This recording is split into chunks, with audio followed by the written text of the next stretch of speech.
ప్రార్థన చేసుకొని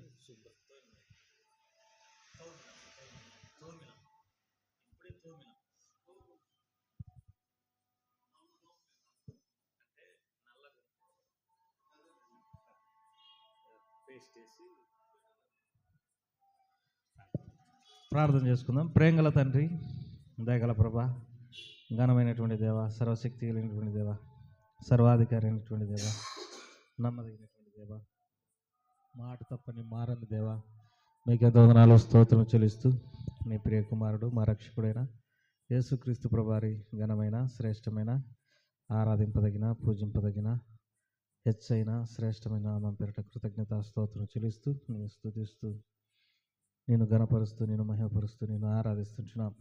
మా ప్రభా, మా దేవ, ఇంతవరకు నీ మహాకృపను బట్టి కనికరమును బట్టి మూలం మరి 2025 సంవత్సరం అంతా కాపాడినావు.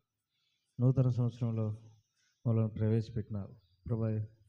మానవులకు నివాసయోగ్యమైన ఈ సృష్టిలో భూమి మీద మేము జీవించి ఉండడానికి, భూమి మీద నీ చిత్తం చేయడానికి, నేను మహిమపరచడానికి మా ఆయుష్కాలాన్ని పొడిగిస్తున్నందుకు స్తోత్రం. శిలువలో మీరు కార్చినటువంటి అపరిశుద్ధమైన రక్తంతో మా దోషమును అంతటిని మీరు కడిగి మమ్మలను మరి మీ బిడ్డలుగా స్వీకరించినందుకే వందనాలు స్తోత్రం చెల్లించుకుంటున్నాం. ఇక్కడ మీరు ఏర్పాటు చేసుకున్నటువంటి మందిరాన్ని బట్టి వందనాలు, నీ ప్రజలను బట్టి, నీ సంఘాన్ని బట్టి నేను ఎంతగానో స్తుతిస్తూ ఆరాధిస్తూ ఘనపరుస్తుంటున్నాం ప్రభా. మరి ఈ మంగళవారం ప్రార్థన కుడికై మేము చేరవడానికి మీరు కృప చూపుతున్నందుకే స్తోత్రములు. నీ చిత్తంలో ఉన్నటువంటి ప్రజల నీ బిడ్డలందరూ మందిరానికి రావడానికి సహాయం చేయండి. నన్ను కూడా నీ రక్తంతో కడగండి ప్రభా. మరి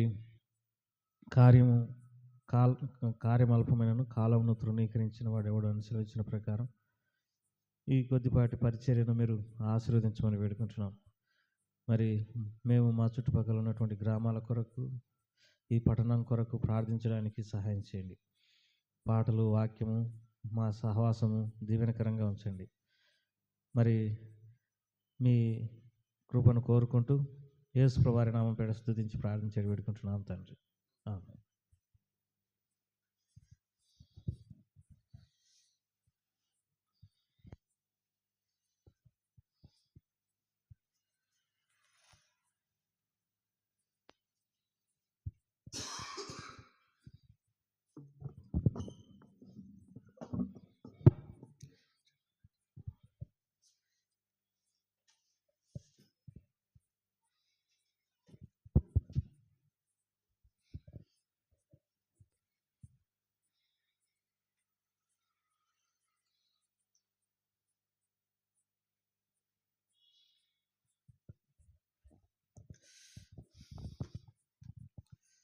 పాట సంఖ్య శివుని గీతాలు.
మనకింతవరకు సహాయపడను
పదిలముగా ప్రభు కన్నులు హృదయని పరిగెత్తువా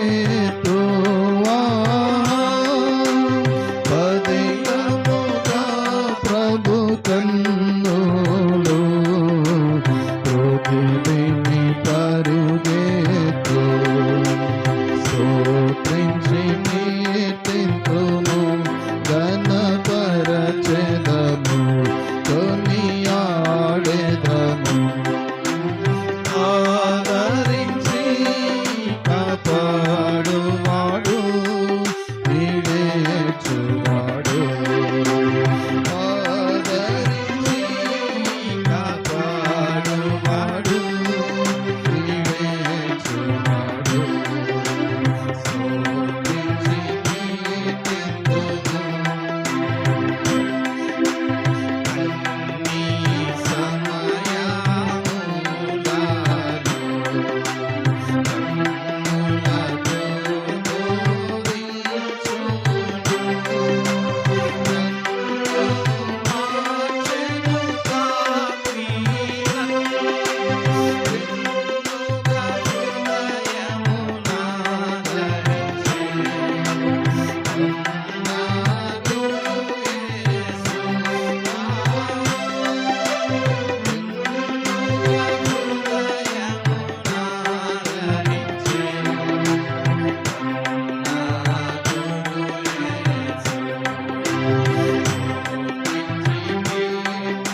పాట సంఖ్య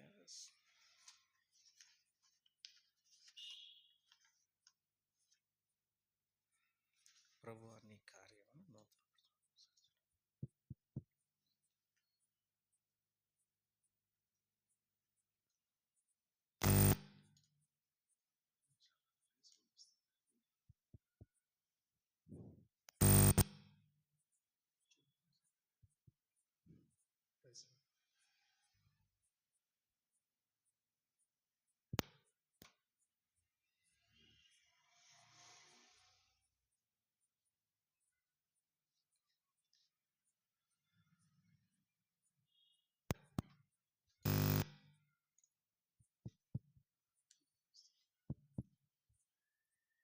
Praise God.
క్షేమమునిచ్చితివయ్యా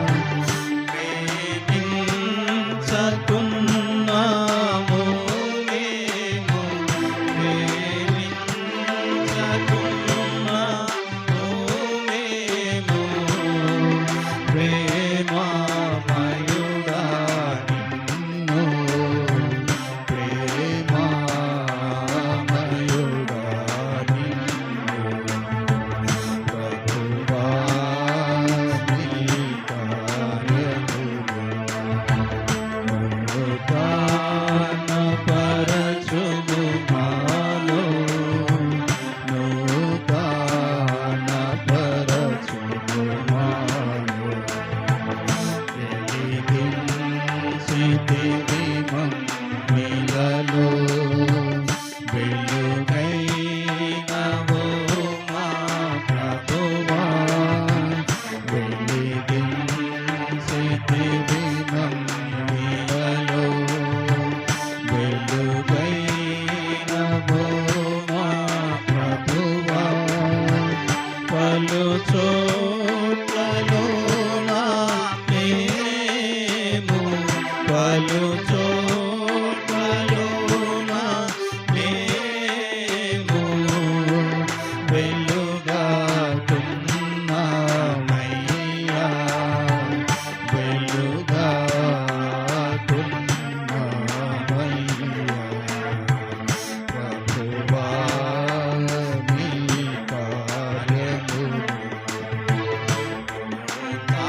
చేరితిని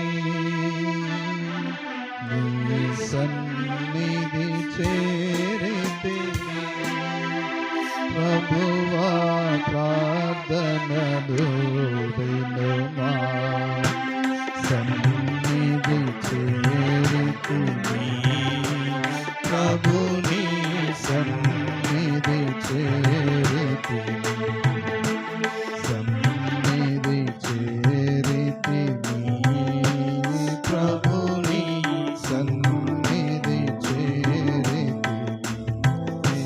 సన్నిధి చేరితిని సన్నిధి చేరితిని వారములతో వచ్చితిని ప్రభువా వారములతో వచ్చితిని ప్రభువా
కొద్ది నిమిషాలు వాక్యం విందాం. దేవుని వాక్యంలో ఉండి చిన్న వాక్య భాగాన్ని చదువుకుంటాం.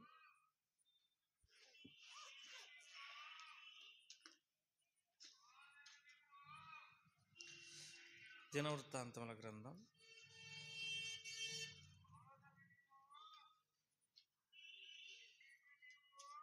మొదటి దినవృత్తాంతముల గ్రంథం 4వ అధ్యాయం. మొదటి దినవృత్తాంతముల గ్రంథం 4వ అధ్యాయం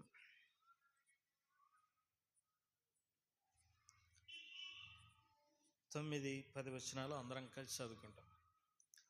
దినవృత్తాంతముల మొదటి గ్రంథం 4వ అధ్యాయం 9-10 వచనాలు. ఎబ్బేజు తన సహోదరులందరికంటే ఘనం పొందినవాడై నేను వేదన పడి ఇతని కంటినని అతని తల్లి అతనికి ఎబ్బేజు అని పేరు పెట్టాను.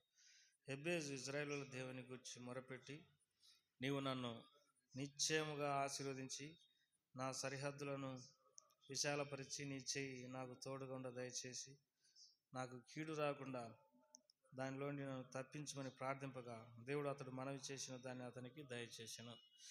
ప్రభు సహాయం కొరకై చిన్న ప్రార్థన చేసుకుంటాం. ప్రేమగల తండ్రి, దయగల ప్రభా, పరిశుద్ధమైనటువంటి దేవ, నమ్మదైనటువంటి దేవ, నీ పాదములకు వందనములు స్తుతిస్తూ స్తుతిస్తూ ఆరాధిస్తూ మహిమపరుస్తున్నాం. ఈ సమయంలో మరి ఈ వాక్యంలో రాయబడి ఉన్నట్టు ఎక్కడ 2-3 నా పేరట కూడిందిరో వారి మధ్యన ఉంటానని సెలవిచ్చినావు. మరి మీరు సంఘ ప్రార్థనకై మీరు మమ్మల్ని సమకూర్చినందుకై స్తోత్రములు. సంవత్సరంలో మొదటి ప్రార్థన కూడికను మీరు మాకు అనుగ్రహించినందుకై స్తోత్రం చెల్లించుకుంటున్నాం. ప్రభా, కొంత సమయం నీ సన్నిధానంలో మా అవసరతల నిమిత్తమై మా అక్కరల నిమిత్తమై అందరి కొరకై ప్రార్థించడానికి సమయం దీవెనకరంగా ఉంచండి. మీరు మాతో కూడా ఉండండి. మరి మీరు కొద్దిపాటి వర్తమానం దయచేయండి. మేలుకై మమ్మల్ని జ్ఞాపకం చేసుకున్నామని యేసు వారి నామం పేర స్తుతించి ప్రార్థించి పెట్టుకుంటున్నాం తండ్రి.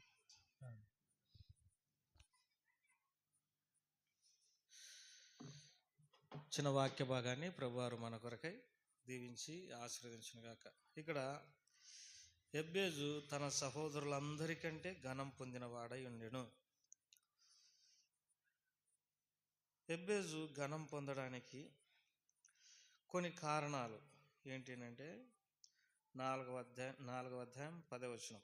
ఎబ్బేజు ఇజ్రాయేలుల దేవుని గురించి మొరపెట్టి, నీవు నన్ను నిశ్చయముగా ఆశీర్వదించి నా సరిహద్దును విశాలపరిచి నీ చెయ్యి నాకు తోడుగా ఉండ దయచేసి నా కీడు రాకుండా దానిలోని నన్ను తప్పించుమని ప్రార్థింపగా దేవుడు అతడు మనవి చేసిన దానిని అతనికి దయచేసెను. ఇక్కడ ఎబ్బేజు మొదటి అనుభవం ఏంటిదనంటే దేవునికి మొరపెట్టేటటువంటి వాడు. దేవుని వాక్యంలో రోమీలకు రాసిన పత్రికలో ఒక మాట చదువుకుంటాం. రోమీలకు రాసిన పత్రిక 10వ అధ్యాయం. దేవుని వాక్యంలో రోమీలకు రాసిన పత్రిక 10వ అధ్యాయంలో చిన్న వాక్య భాగాన్ని చదువుకుంటాం. 12వ వచనం. రోమీలకు రాసిన పత్రిక 10:12. యూదుడని గ్రీసు దేశస్థుడని భేదం లేదు, ఒక్క ప్రభువే అందరికీ ప్రభు అయింది, తనకు ప్రార్థన చేయు వారందరి ఎడల కృప చూపుటకు ఐశ్వర్యవంతుడై ఉన్నాడు. ఎబ్బేజు ఎందుకు ఘనం పొందినాడు అని అంటే మొరపెట్టేటటువంటి అనుభవం, దేవునికి మొరపెట్టేటటువంటి అనుభవం ఉంది. ఎవరైతే మొరపెట్టుట లేకపోతే ప్రార్థన చేసేటటువంటి అనుభవం కలిగి ఉంటారో దేవుడు వారికి మరి కృప చూపుటకు ఐశ్వర్యవంతుడై ఉన్నాడని దేవుని వాక్యంలో రాయబడింది. తనకు ప్రార్థన చేయు వారందరి ఎడల కృప చూపుటకు ఐశ్వర్యవంతుడై ఉన్నాడు. కాబట్టి ఆయన సంతోషించే విషయం ఏంటిదని అంటే తన బిడ్డలు తను అడిగితే ఎంతో సంతోషపడతాడు. తన బిడ్డలు తనను అడిగినప్పుడు దేవుడు సంతోషపెడతాడు. ఆయన కూడా మత్తయి సువార్త 7వ అధ్యాయం 7వ వచనంలో ఒక మాట అంటాడు, అడుగుడి మీకు ఇయ్యబడును, వెదకుడి మీకు దొరుకును, తట్టుడి మీకు తీయబడును, అడుగు ప్రతి వాడు పొందును, వెదుకువానికి దొరుకును, తట్టువానికి తీయబడును. మీలో ఏ మనుషుడైనను తన కుమారుడు తన రొట్టెను అడిగినడలా వానికి రాతినిచ్చున, చేపను అడిగిన ఎడల పామునిచ్చున. మీరు చెడ్డవారైండు మీ పిల్లలకు మంచి ఈవులన్నీ నెరిగుండగా పరలోకమందున్న మీ తండ్రి తను అడుగు వారికి అంతకంటే ఎంతో నిశ్చయముగా మంచి ఈవులనిచ్చును. ప్రభువే సెలవిచ్చినటువంటి మాట, అడుగుడి మీకు ఇవ్వబడును. ఎవరైతే తను అడుగుతారో వారికి దేవుడు అనుగ్రహిస్తాడు. తనకు ప్రార్థన చేయ వారందరికీ కృప చూపుటకు దేవుడు ఐశ్వర్యవంతుడై ఉన్నాడు. యోహాను సువార్తలో ఒక శ్రేష్టమైనటువంటి మాట మనం చదువుకుంటాం. యోహాను సువార్త 16వ అధ్యాయం. యోహాను సువార్త 16వ అధ్యాయం 24వ వచనం. ఇది వరకు మీరేమీ నా పేరట అడగలేదు, మీ సంతోషం పరిపూర్ణమగునట్లు అడుగుడి మీకు దొరుకును. మనము దేవుణ్ణి అడగాలి. ఇది వరకు నా పేరట మీరు ఏమి కూడా అడగలే, కానీ ఇప్పుడు మీ సంతోషం పరిపూర్ణమగునట్లు అడుగుడి మీకు దొరుకును. ప్రభువారిని మనం అడగాలి. ఎంతగా అడగాలంటే మన సంతోషం పరిపూర్ణమగునంతగా మనము దేవుణ్ణి అడగాలి. కాబట్టి ఎప్పుడైతే మనం ఆయనను అడుగుతామో ఆయన మనకు అనుగ్రహించడానికి సంతోషించేటటువంటి వాడు. కాబట్టి దేవుని వాక్యంలో ఇంకో మాట కూడా మనం చూసుకుంటాం, అడగక మీరేమి కూడా పొందలేకపోయినారని దేవుని వాక్యంలో రాయబడింది. యాకోబు రాసిన పత్రిక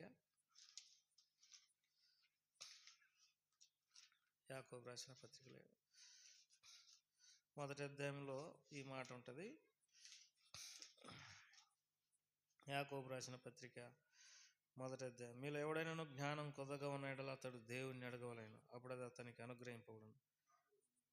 4:2 వచనం చివరి భాగం.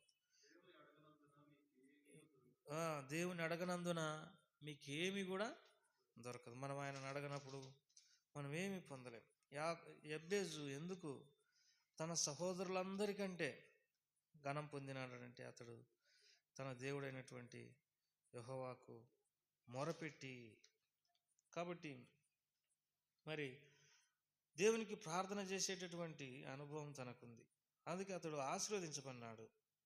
దేవుని వాక్యంలో ఎవరైతే ఆయనకు ప్రార్థన చేసినారో మరి వారు ఆశీర్వదించబడుతున్నారు. మన ప్రభువారు దేవుని కుమారుడైండి కూడా ఆయన మరి ఎంతగా ప్రార్థన చేసేవాడు హెబ్రీయులకు రాసిన పత్రికలో మనం చదువుకుంటాం. హెబ్రీయులకు రాసిన పత్రిక 5వ అధ్యాయం 8వ వచనం. ఆయన కుమారుడైండి తాను పొందిన శ్రమల వలన విధేయత నేర్చుకునేను. 7వ వచనం. శరీరధారి అయిన దినములలో మహారోదనంతో కన్నీళ్లతో తను మరణం నుండి రక్షింపగలవానికి ప్రార్థనలు యాచనలు సమర్పించి భయభక్తులు కలిగి ఉన్నందున ఆయన అంగీకరించబడిను. మరి అపోస్తల కార్యం 2వ అధ్యాయంలో తండ్రి వలన మెప్పు పొందినాడని యేసు వారి గురించి రాయబడింది. ఎందుకు తండ్రి వలన మెప్పు పొందినాడని అంటే శరీరధారి అయిన దినాలలో మహారోదనంతో కన్నీళ్లతో తను మరణం నుండి రక్షింపగలవానికి ప్రార్థనలు యాచనలు సమర్పించి భయభక్తులు కలిగి ఉన్న ఆయన అంగీకరింపబడెను. ఆయన కూడా ప్రార్థన చేసుకునేవాడు. యేసుప్రభువారు భయభక్తులు కలిగి ఉండేటటువంటి వాడు, రోదనంతో కన్నీళ్లతో దేవుని వేడుకునేటటువంటి వాడు, తండ్రికి ఎంతో విధేయత కలిగినటువంటి వాడుగా ఉంటొచ్చినాడు. అందుకే ఆయన అంగీకరింపబడుతొచ్చినాడు. తండ్రి వలన మెప్పు పొందినాడు. ఆయనలో ప్రార్థన జీవితాన్ని బట్టి, విధేయతను బట్టి, భయభక్తులు కలిగి ఉండడాన్ని బట్టి తండ్రి వలన మెప్పు పొందుతూ వచ్చినాడు. అంతేకాదు మరి తన కుమారుడు అనేకులలో జ్యేష్ఠుడగునట్లుగా మరి తండ్రి అయిన దేవుడు యేసు ప్రభువారిని ఉంచుతూ వచ్చినాడు. ఆ మాట రోమిలకు రాసిన పత్రిక 8వ అధ్యాయంలో చదువుకుంటాం. రోమిలకు రాసిన పత్రిక 8వ అధ్యాయం 29వ వచనం. ఎందుకనగా తన కుమారుడు అనేక సహోదరులలో జ్యేష్ఠుడగునట్లు దేవుడు ఎవరిని ముందుగా ఎరిగినో వారు తన కుమారునితో సారూప్యం గల వారొకటికే వారిని ముందుగా నిర్ణయించెను. కాబట్టి యేసుప్రభువారు జ్యేష్ఠుడిగా లేకపోతే తండ్రి వలన మెప్పు పొందినటువంటి వాడిగా మత్తయి సువార్త 17వ అధ్యాయంలో రాయబడి ఉన్నట్టు మత్తయి సువార్త 17వ అధ్యాయంలో యేసుప్రభువారి గురించి తండ్రి అయినటువంటి దేవుడు ఒక మాట అంటాడు. ఏమంటాడంటే, ఈయన నా ప్రియ కుమారుడు, ఈయన యందు నేను ఆనందించున్నాడు. 5వ వచనం, మత్తయి సువార్త 17:5 వచనం. అతడు ఇంకను మాట్లాడుచుండగా ఇదిగో ప్రకాశమైన ఒక మేఘం వారిని కమ్ముకొనెను. ఇదిగో ఈయన నా ప్రియ కుమారుడు, ఈయన యందు నేను ఆనందించున్నాను. ఇంత గొప్ప మాట తండ్రి అయినటువంటి దేవుడు మాట్లాడడానికి గల కారణం ఏంటంటే, ఆయన శరీరధారి అయిన దినాలలో మహారోదనంతో కన్నీళ్లతో తను మరణం నుండి రక్షింపగలవానికి ప్రార్థనలు యాచనలు సమర్పించి భయభక్తులు కలిగి ఉన్నందున ఆయన అంగీకరింపబడెను. ఆయన కుమారుడు నుండి తాను పొందిన శ్రమల వలన విధేయత నేర్చుకున్నాడని దేవుని వాక్యంలో రాయబడి. ప్రార్థన లేకపోతే దేవుని వేడుకోవడము, మొరపెట్టడము, దీని అర్థం ఏంటంటే మేము సంపూర్తిగా దేవుని మీద ఆధారపడుతున్నాం అనే దానికి ఒక గుర్తు. సంపూర్తిగా దేవుని మీద ఆధారపడుతున్నాం. ఇదే సంగతి మళ్ళా పేతురు రాస్తాడు. ఇక్కడ మత్తయి సువార్త 17వ అధ్యాయంలో రాసిన సంగతిని పేతురు చక్కగా మాట్లాడిండు.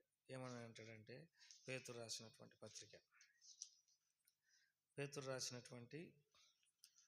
పత్రిక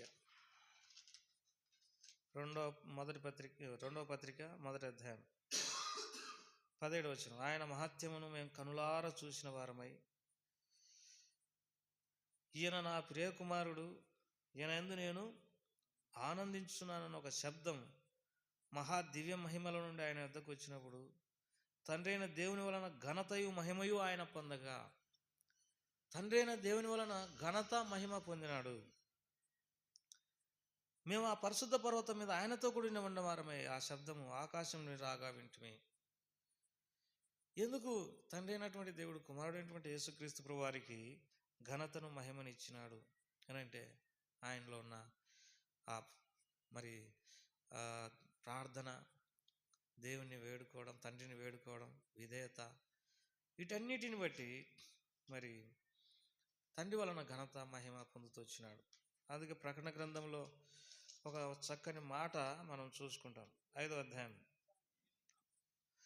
9-10 వచనాలు. ఆ పెద్దలు, నీవు ఆ గ్రంథమును తీసుకొని దాని ముద్రలు విప్పుటకు యోగ్యుడవు, నీవు వధింపబడిన వాడవై నీ రక్తమిచ్చి ప్రతి వంశంలోను, ఆయా భాషలు మాట్లాడు వారిలోను, ప్రతి ప్రజలోను, ప్రతి జనములోను దేవుని కొరకు మనుషులను కొని మా దేవునికి వారిని ఒక రాజ్యముగాను యాజకులను గాను చేస్తే గనక వారు భూలోకమందు ఏలుదురని కొత్త పాట పాడుదురు.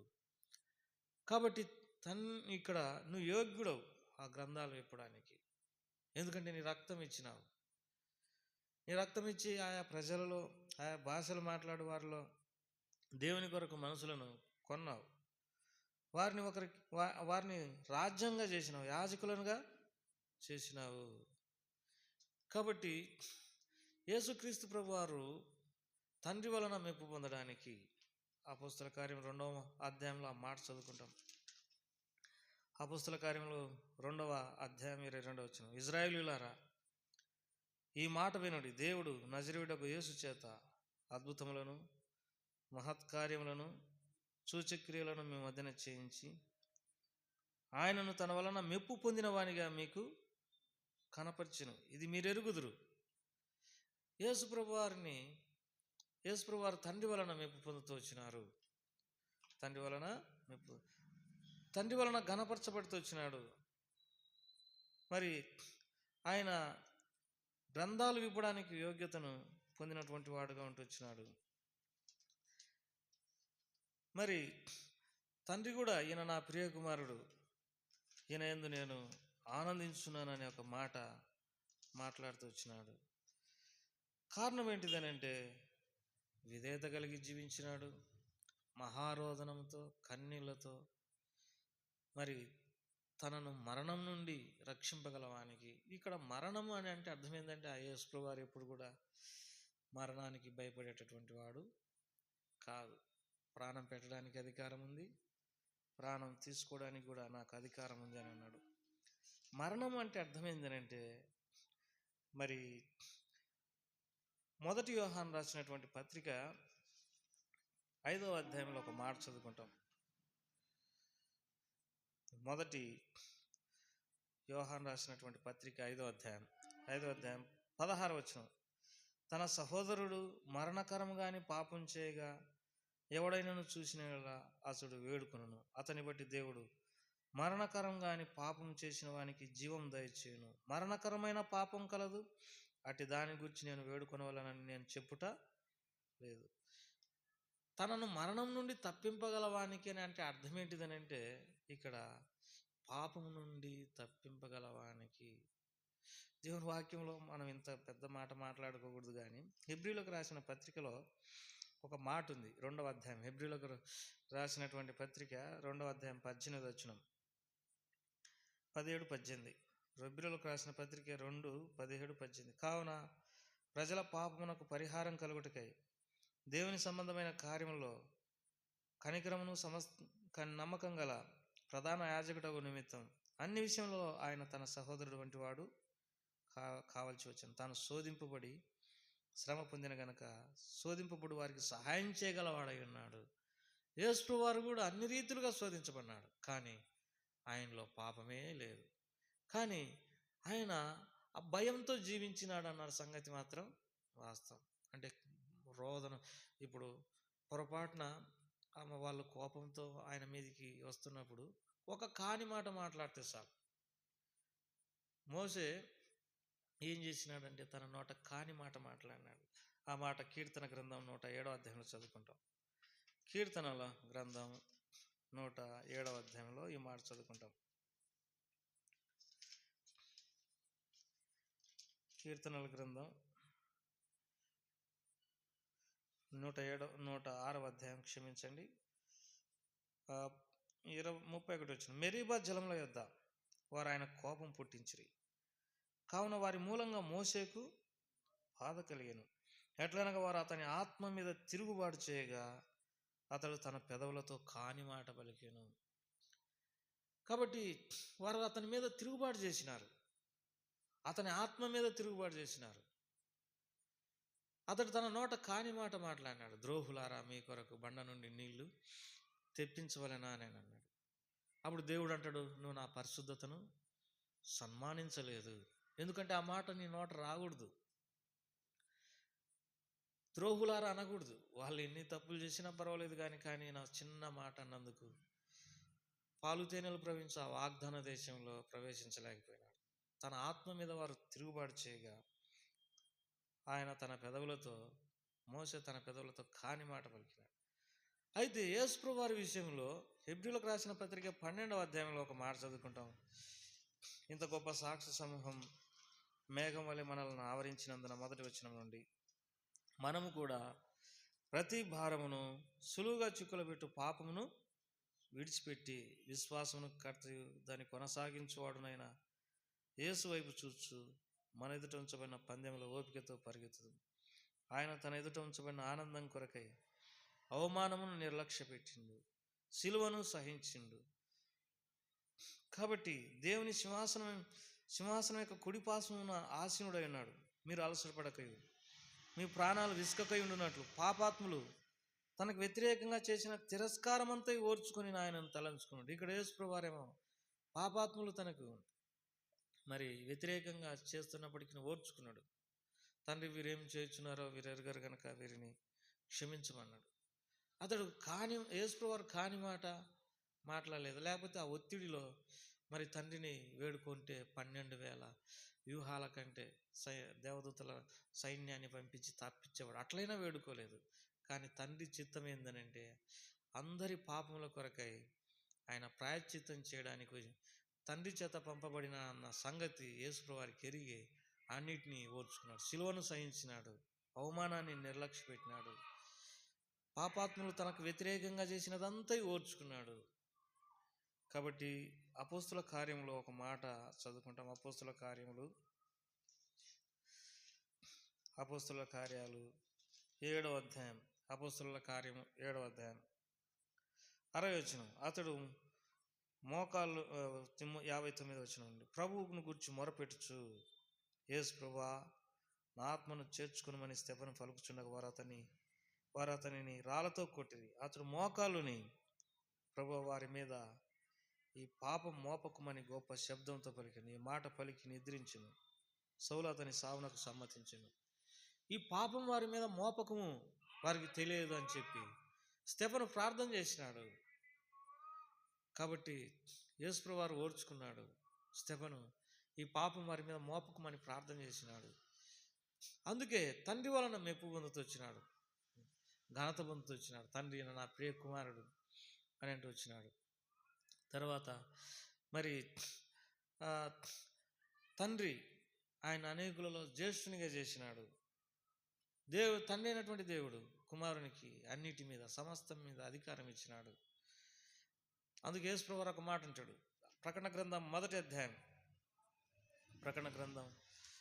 అధ్యాయంలో ఒక మాట చదువుకుంటాం. ప్రకటన గ్రంథం మొదటి అధ్యాయం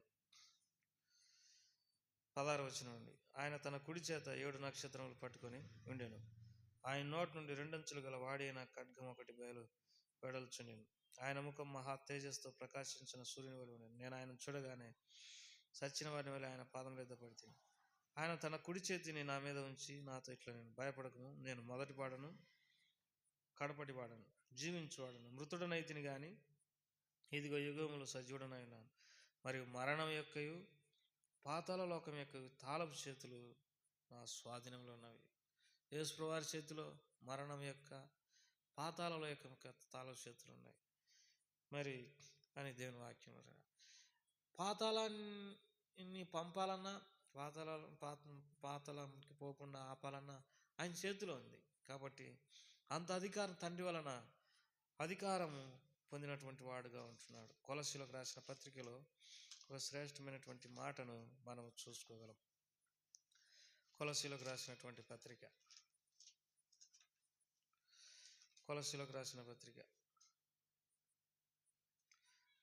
2వ అధ్యాయం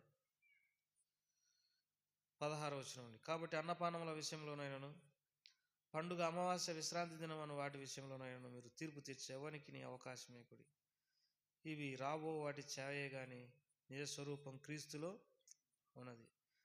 అతి వినయాసక్తుడై దేవదూత ఆరాధన ఎందు ఇచ్చే కలిగి తాను చూసిన దాని గురించి గొప్పగా చెప్పుకొనుచు తన శరీర సంబంధమైన మనసు వలన ఊరక ఉప్పొంగుచు శిరస్సును హత్తుకొనని వాడెవడను మీ బహుమానమును అపహరింపనీయకుడి.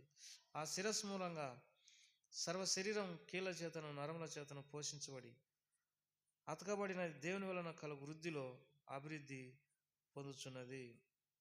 కాబట్టి మరి ఇక్కడ రాయబడినటువంటి మాట ఏంటంటే యేసు నిజమైన స్వరూపం క్రీస్తులో ఉన్నది. మరి మన ప్రభువారిని తండ్రి అయినటువంటి దేవుడు మరి అంతగా హెచ్చించినాడు. కారణం ఏంటంటే ఆయన యందు ఇన్ని శ్రేష్టమైనటువంటి సంగతులను మనము చూడగలము. ఇన్ని శ్రేష్టమైనటువంటి సంగతులు చూడగలం. కాబట్టి ఎబ్బేజు తన సహోదరులందరికంటే ఘనం పొందినటువంటి వాడు. కారణం ఏంటంటే అతడు తన దేవుడైన యెహోవాకు మొరపెట్టి, నీవు నన్ను నిశ్చయముగా ఆశీర్వదించి నా సరిహద్దులను విశాలపరిచి నీ చెయ్యి నాకు తోడుగా ఉండదయచేసి కీడు నుండి నన్ను తప్పించమని దేవుని వేడుకున్నాడు. మానవులంగా మరి ఎంతగా మనం ప్రార్థన చేసుకుంటామో అంతగా దీవించబడతాము అనేది మనం ఎరగాల్సినటువంటి వారం ఇంట్లో. తనకు ప్రార్థన చేయ వారందరికీ కృప చూపుటకు దేవుడు ఐశ్వర్యవంతుడై ఉన్నాడు. ప్రభు ఐశ్వర్యవంతుడు అయి ఉన్నాడు. నా పేరట ఇది వరకు మీరు నా పేరట ఏమీ అడగలేదు, మీ సంతోషం పరిపూర్ణమగునట్లుగా మరి అడుగుడి. కొలస్సీలకు రాసిన పత్రికలో ఇంకొక మాట కూడా 2వ అధ్యాయంలో చదువుకుంటాం. ఎలా అనగా దేవత్వం యొక్క సర్వ సంపూర్ణత శరీరంగా క్రీస్తునందు నివసించున్నది. కాబట్టి ఆయన శిరస్సత్వం కింద మనము ఉన్నాం. కాబట్టి మనం ఎవరైనా దీవించబడినారని అంటే వారికి ఉన్నటువంటి ఏకైక ముఖ్యమైన విషయం ఏమిటిదని అంటే ప్రార్థన చేసుకోవడం. అడుగుడి మీకు ఇవ్వబడునని ప్రభు వారు కూడా చెప్తూ వచ్చినాడు.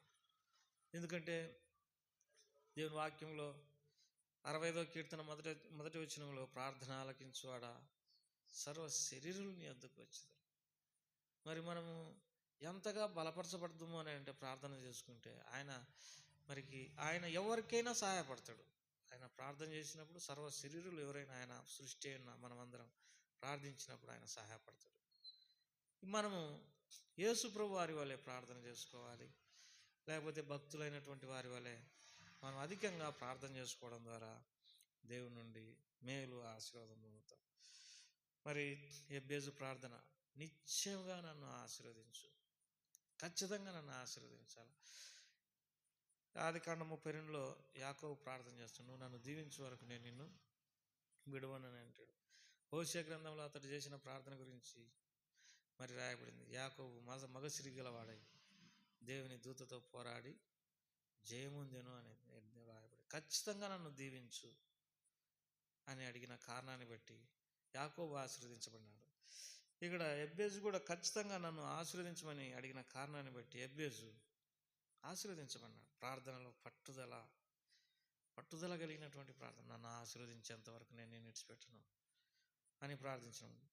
తర్వాత నీ చేయి నాకు తోడుగా దయచేయి ప్రభా, మరి నీ చేయి నాకు తోడుగా ఉండాలి.